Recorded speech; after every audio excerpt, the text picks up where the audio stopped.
Geçmişten gelen duygusal yaralarınız şəfalana bilər, dincəlməyə, təbiətlə daha çox zaman keçirməyə və sakitliyə olan ehtiyacınız arta bilər. Bugün, yəni 24 may tarixində günə ayın Qoç bürcünə davam edən hərəkəti ilə başladıq. Bugün göy üzündə Ay Şiron Qoç bürcünə qovuşma açısı gerçəkləşdirir və bugünkü bu qovuşma açısından ən çox təsir alacaq bürcülər Günəş bürcü və yüksələn bürcülə daxil olmaqla Qoçlar, Tərəzlər, Xərçənglər, Oğlaqlar, Əqrəblər, Buğalar, Əkizlər və Şirlər olduğu üçün bugün bu bürclərin nələr yaşayacaqlarına dair bir nəzər yetirdiyimizdə özünüzün duygusal yaralarınızla üzləşə bilərsiniz. Özünüzü bir addım geridə hiss edə bilərsiniz, özünüzü bir addım geri çəkə bilərsiniz.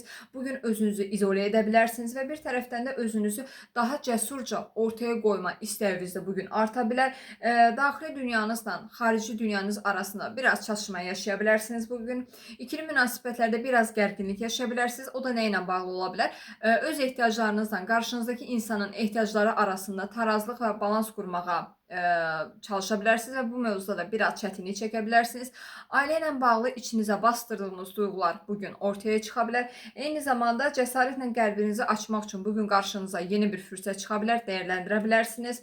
Keçmişdə duyğusal olaraq sizi çətinə salmış bir mövzuna əlaqəli bugün öz güvəniniz arta bilər və bununla birlikdə bədəniniz və ruhunuz arasında sanki bir boşluq və yaxud da bədəniniz və ruhunuz arasında sanki bir qopuqluq yaşayırmışsınız kimi bir his bugün yaşaya bilərsiniz və bunu fərq edə bilərsiniz.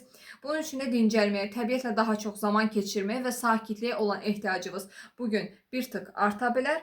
Və ən əsası da bugün içinizə bastırdığınız mövzular ortaya çıxa bilər. İçinizə bastırdığınız duyğular ortaya çıxa bilər.